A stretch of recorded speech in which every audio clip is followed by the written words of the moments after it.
Alright, with me is one of the most important gaming laptops. It's the new Legion Pro 7i for 2026. Now, I value your time. I'm not going to make you watch this entire video to find out what's going on here. Instead, I'm going to tell you right now. The Legion Pro 7i is the fastest laptop we have ever tested. It beats out Lenovo's own 18-inch Legion 9i, at least the one from last year, but other than this laptop's slightly updated CPU, nothing else has really changed. That means it still does a great job of keeping heat well away from where your hands are. It also still has that vibrant, fast refresh rate OLED display, and it still has one of Lenovo's signature really comfortable keyboards. But it would have been nice to see Lenovo at least address some of this laptop's downsides. It is a thicker gaming laptop that houses a powerful cooling solution, curving that front edge so it doesn't bite into your wrist. That would have been really nice to see. Also, moving its ports towards the back of the laptop so cables don't get in your way also would have been appreciated. And there are a couple of other factors. At the end of the day though, if you want the most powerful gaming laptop, well, this one is it. But I must say, if you can find last year's for $300 or more cheaper, just get that one guys, it's pretty much the same thing. With that said, make sure you do check out our website bestlaptop.deals. You see over there we list all the major gaming laptops with each of their pros and cons. We also track prices right across retailers so you know if a laptop's price is really a good deal. With that said, let's get into the video. But first, a quick word from today's video sponsor, UGREEN. They've just launched their high-end MaxiDock Thunderbolt 5 docking station and it has 17 ports. You got tons of USB-C ports, USB-A ports, 2.5 gig Ethernet, a fast full-sized and microSD card reader display port, but the crown jewel is of course the two Thunderbolt 5 ports. Thunderbolt 5 gives you super fast transfer speeds up to 120 gigabits per second. Resolution-wise, it can support a single 8K external display at 60Hz or dual 6K displays at 60Hz. And you can do all this while charging your laptop at 140 watts, which is the same as the MacBook Pro 16's charger will give you. And something that is rare about this dock is that it includes a storage slot. So you can drop in an NVMe PCIe Gen 4 drive right here and store your files. I've been, of course, using this dock for the past month or so, and guys, it's been awesome. Link down below if you'd like to check it out. As this is, of course, a gaming laptop, I'm going to start with the gaming benchmarks. Firstly, TimeSpy. Here, the Legion Pro 7i is the fastest laptop, as I already said. It beats out the 18-inch Legion 9i. Unfortunately, we didn't have last year's Legion Pro 7i with a 5090 to compare this one to. However, when you look at their CPU scores in isolation, this year's model beats last year's by 8%, so we would expect a tiny improvement in gaming. In Still Nomad Lite, which runs natively on all hardware, we can compare this laptop to Apple's highest-end MacBook Pro 16, the one with the M5 Max chip. The Pro 7i destroys it. In Port Royal, which is a ray tracing benchmark, the Legion Pro 7i is at the top once again. I think we're starting to see a pattern here, guys. Now, let's see what kind of frames that you can expect while gaming. In Cyberpunk on Ultra, we got an average of 145 frames per second and 1% lows above 90. That's without any frame generation on. In Forza Horizon 6 on maxed out settings with no DLSS of any kind, we got 127 frames on average with 1% lows of 90. Now, in Marvel Rivals on high settings, we got 140 frames per second, that's on average, and 1% lows above 100.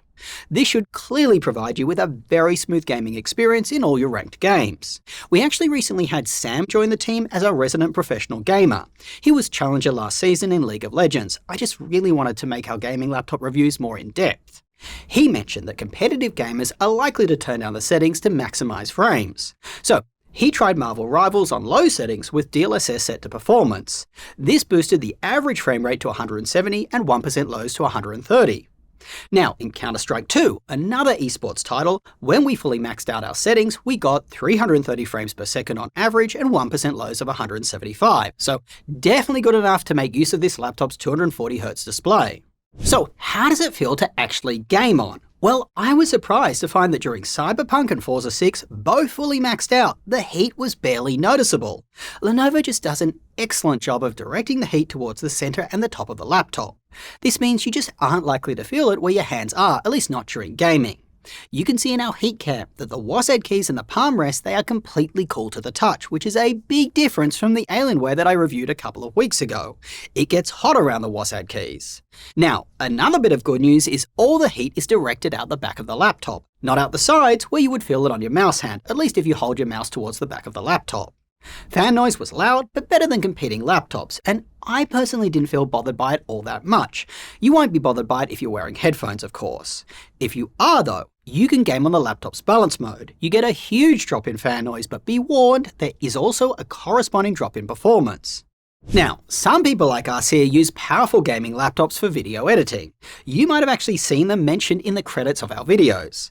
Colin uses the Strix Scar 16 and Tony uses the Alienware 18, at least in the office. He uses the Legion 9i at home. I take it all of you guys here have at least 2 of these huge, powerful, expensive gaming laptops, right?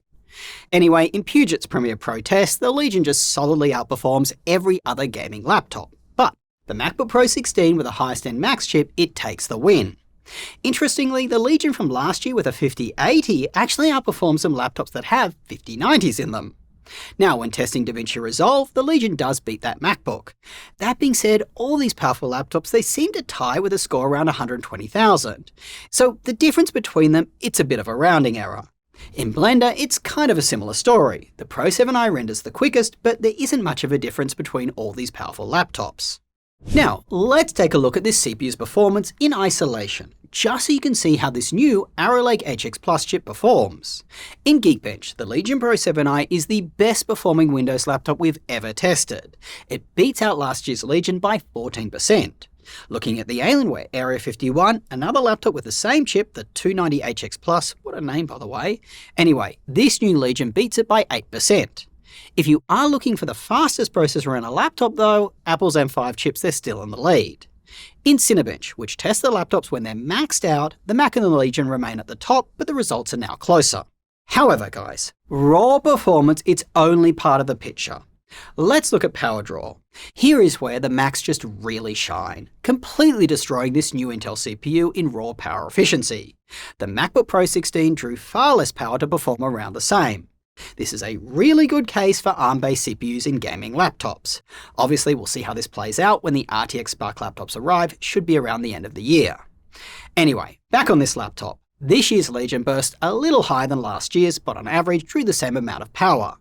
Both of these Legions consume more power than all the laptops we are comparing them to, which is probably a big reason why this laptop performs so well.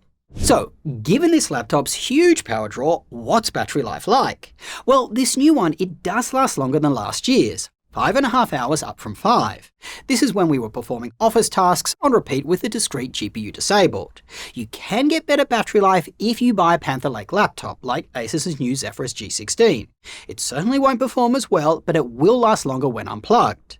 Unfortunately, if you do want to do performance tasks while you're unplugged, this laptop, it is throttled quite a bit. As for the rest of the laptop, as I said earlier, we believe it's unchanged this year. So rather than repeat everything that I've already covered in my review of last year's model, I'm going to link that one down below, and instead I'm just going to summarize. Let's start with the pros. The Legion's color-accurate OLED display, it just makes any game look visually striking. Paired with its fast 240Hz refresh rate, it makes for a great gaming experience, especially for competitive titles where you will want the lowest input latency possible. The keyboard is another plus. Great key travel and a satisfying click. Typical Lenovo affair here. And yes, there is per-key RGB. This isn't the only RGB though. The logo on the lid does light up, the vents light up, and there is a light bar along the front, which you can change, which colors it is in Lenovo software.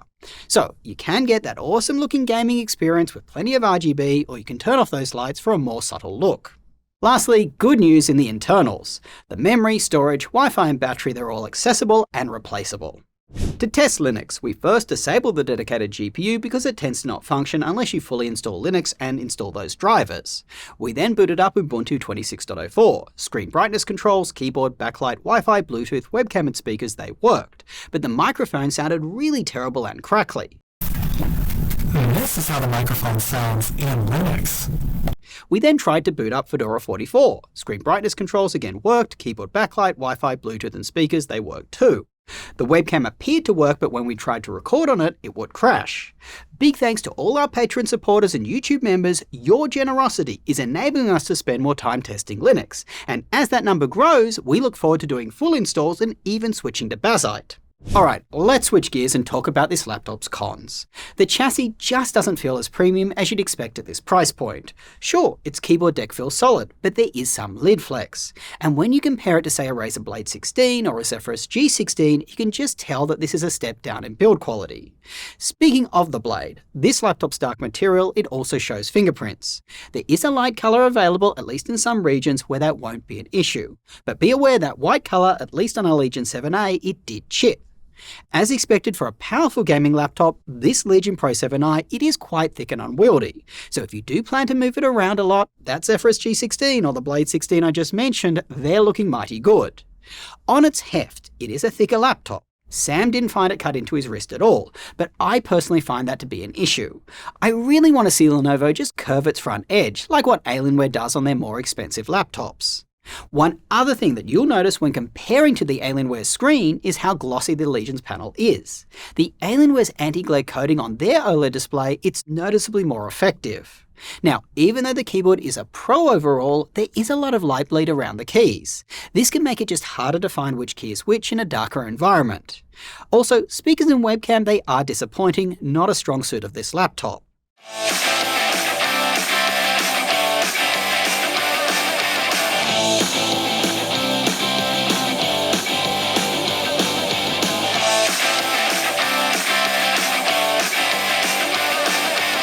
Here's what the webcam looks and sounds like on the Legion Pro 7i using our excellent studio lights. It's really not a strong point of this laptop, and at its price point, it should be better. Also, where are the biometrics? There's no Windows Hello facial recognition and no fingerprint reader. There is, however, a physical privacy shutter on the side of the laptop. If I'm using dimmer house lights, not the studio lights, as you can see, it looks really bad. Finally, the trackpad isn't haptic, and also the ports. They are far down the laptop, cables can get in your way, and there isn't an SD card reader or Thunderbolt 5, which is pretty disappointing at this price point. Even worse is only one of those two USB-C ports is Thunderbolt 4, and that one is not full function. When filming our UGREEN sponsor spot, we actually discovered you can't charge the Pro 7i from the Thunderbolt 4 port, only the regular USB-C port. Now, this isn't a major issue, but it does mean you can't get that clean single cable solution if you want Thunderbolt speeds. Alright, let's wrap. The Legion Pro 7i gives you the best performance that you can get in a gaming laptop. It actually creeps up to a desktop 5070 Ti. It also just gives you a more comfortable gaming experience than many other laptops with this kind of performance. As I've already said, noticeably less heat you feel where your hands actually are, and its keyboard, very satisfying to use, plus you have that vibrant OLED display. But since the only thing that's really changed this year is its CPU, if you can find last year's Gen 10 for say a couple of $100 less, guys, just get that one. When it comes to which GPU to get in the Legion Pro 7i, we feel the 5080 makes the most sense. A 5080 can be fed enough power in this chassis to max out. It gives you better price to performance than a 5090, and most modern, even AAA titles are going to be very playable at high settings on a 5080. Now, when it comes to the 5070 Ti version, you'll clearly have to make some more choices when it comes to game settings, at least in modern AAA titles. Plus, there is a lot more competition for the 5070 Ti variant. I'd recommend taking a really good look at Asus's Strix G16. Over at bestlaptop.deals, we've regularly seen it on sale for around $1,600, and that laptop feeds its 5070 Ti the full 140 watts. You'll also find all the gaming laptops we recommend over on our website too, as well as each of their pros and cons. If you prefer to just click below this video, I'll list them there too. Well, that's all I got. Like and subscribe. Until next time, go do something awesome with your day, and I will catch you later.